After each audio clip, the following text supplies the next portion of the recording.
Hola, ¿cómo le va? Muy bienvenido a este espacio en que traemos lo mejor del mundo del arte y del entretenimiento, como usted ya sabe. Y antes de hablarles de la película que he elegido para hoy, para comentarla, para recordarla, para memorizarla y volver a encantarnos de alguna manera, quiero recordar a ese famoso, popular actor de Hollywood que, por sobre todas las cosas, se conoció a través de la televisión. Estoy hablando de Richard Chamberlain, que acaba de fallecer muy anciano ya, que fue el protagonista de dos series que fueron... yo estaba en Canal 8 en la década del 80, del 90, y presentaba películas y series y todo lo que fuera que no viniera en directo de los canales de televisión, en este caso Telefe de Buenos Aires. Y me tocó presentar durante muchos meses los capítulos de El pájaro canta hasta morir. Y después, durante muchos meses, los capítulos de Shogun. Fueron un éxito increíble. Aquel pájaro que canta hasta morir, con Richard Chamberlain y Rachel Ward en los papeles protagónicos, fue uno de los hitos dentro de la televisión o de la exhibición televisiva aquí en Argentina y en el mundo entero, porque después de Raíces, en su momento, El pájaro canta hasta morir fue la serie más vista en todo el mundo. En ese momento, estoy hablando de la década del 90. Bueno, a mí me tocó interpretarlo. Me hice, aficionada a Richard Chamberlain, que nunca fue un gran actor, pero fue una presencia muy importante. La historia de aquel sacerdote que se enamora de una muchacha con la cual tiene finalmente relaciones y después tuvo una segunda parte que no fue tan exitosa como la primera, dio la vuelta al mundo. Yo lo vi a Richard Chamberlain personalmente en una versión de My Fair Lady, es decir, Mi Bella Dama, en Broadway, y bueno, no.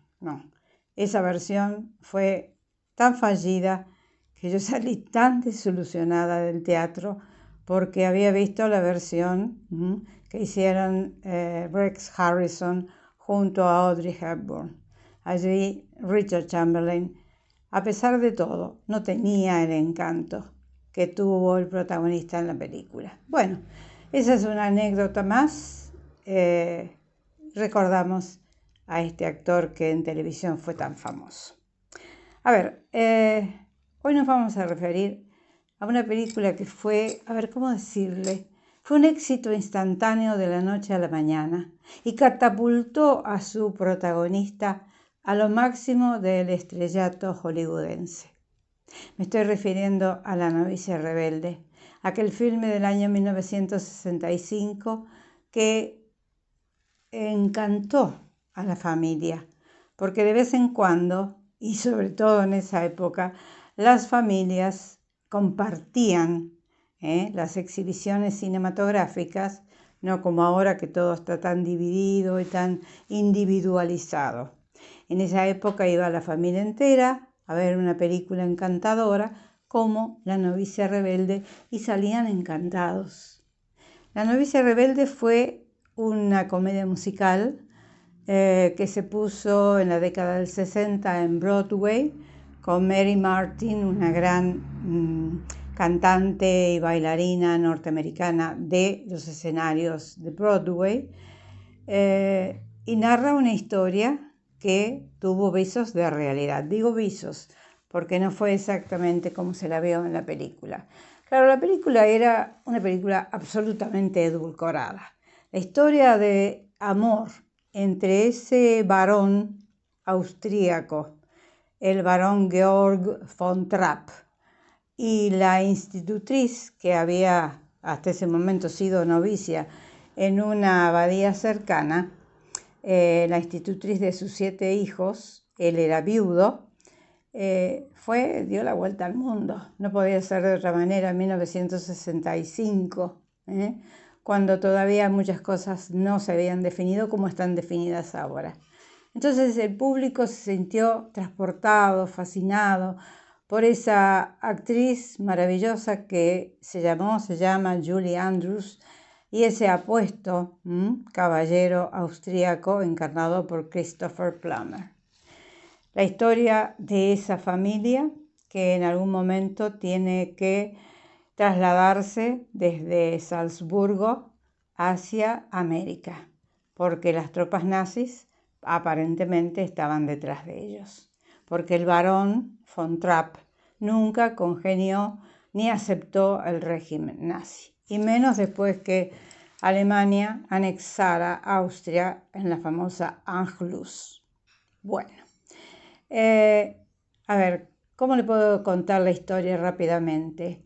Un varón tiene 7 hijos, un varón de la nobleza, tiene 7 hijos, es viudo, su esposa acaba de fallecer, de todas las edades, desde los 15 hasta los 3 años. Necesita una gobernante para sus hijos, una institutriz.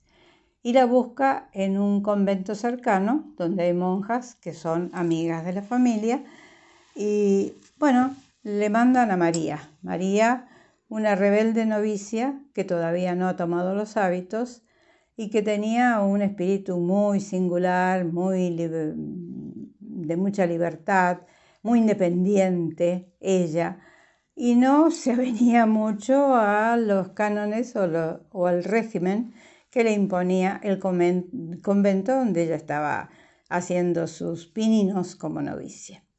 Va a la casa del varón, el varón es un hombre severo, aparentemente, los tiene a los hijos bajo mano militar para poder mantener esa familia, es un hombre muy adinerado, y bueno, María conquista el corazón de esos niños que por momentos se rebelan ante la autoridad paterna.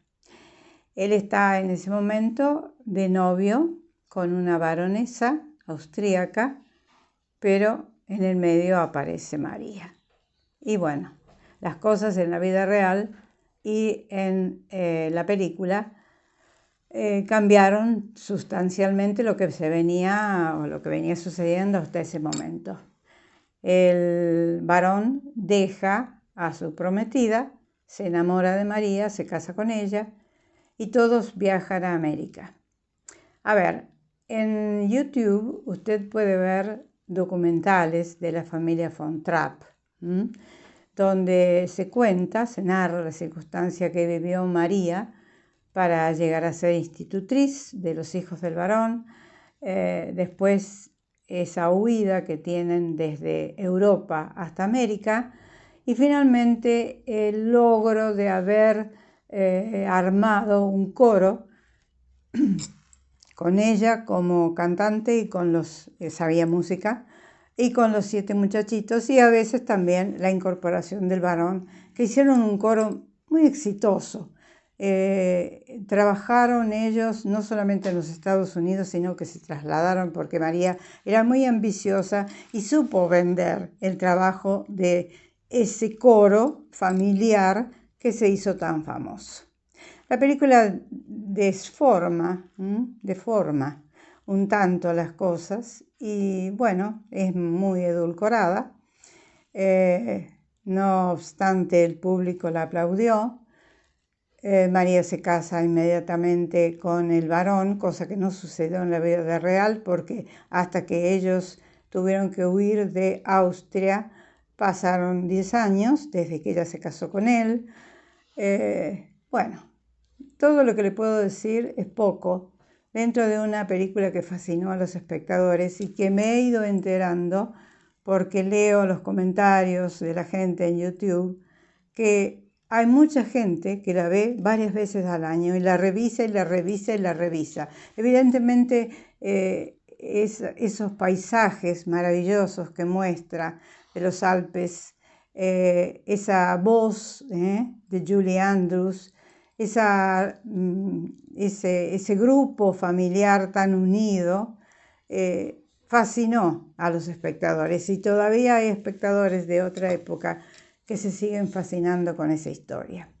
La comedia musical, que es lo que vemos en el cine en realidad, La novicia rebelde, se basó en una comedia que se había estrenado en 1959 en Broadway, con Mary Martin como protagonista, una gran intérprete del momento, pero que no pudo ella personificar a María en el cine porque en ese momento tenía más de 50 años y se iba a notar demasiado.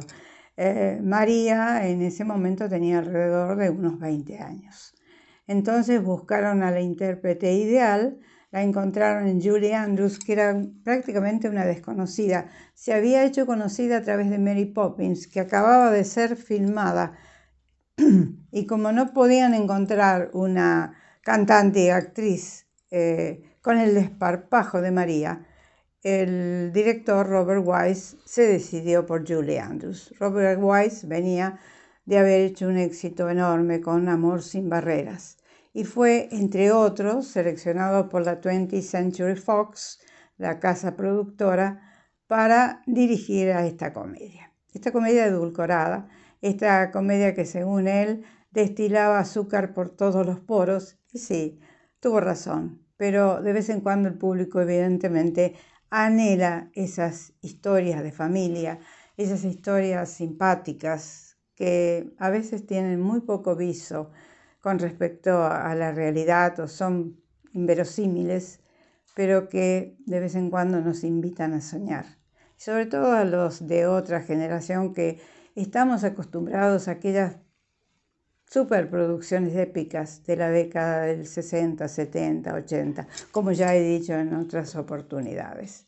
El filme fue un éxito rotundo, consiguió que los espectadores del mundo entero se sintieran fascinados con esa historia y con la puesta en escena, que no era lujosa, era austera, porque ellos vivían de una manera austera hasta que tuvieron que emigrar a los Estados Unidos.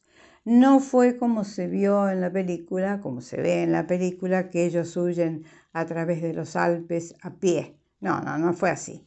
María, que ya había formado el coro familiar, se hizo contratar en otros lugares del mundo y así pudieron huir de Austria finalmente y se asentaron en Vermont, en los Estados Unidos.